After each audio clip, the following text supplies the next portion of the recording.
Alright, so we got Super Galaxy Shyvana here, and she's shooting off an ability, and here it is paused. So basically what we have here, you know, I mentioned how fire burns, right? Well, you can play around with how energy burns, especially made up space energy, right? Here we've got it burning kind of like a pale pink at the core with like yellows and oranges out at the tip for some reason. I don't know why. Just looks kind of cool.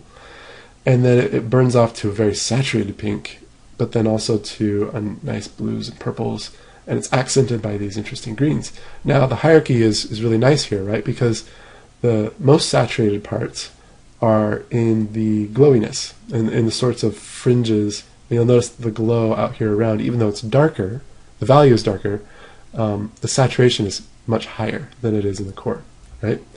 And this is a lot like, you know, you've seen those glowy space swords that are like white in the core and they have like color around the edge, you know what I'm talking about.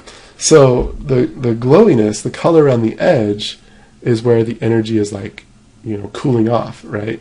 But then the hot core is like it simulates a camera effect where the camera can't adjust to take in all the detail of the hot core and super dark parts, and there's such a bright light source there that it just gets blown out in the camera, right? But then as the energy fades off around the outsides, you start to see what the color of that energy is. Hope that makes sense.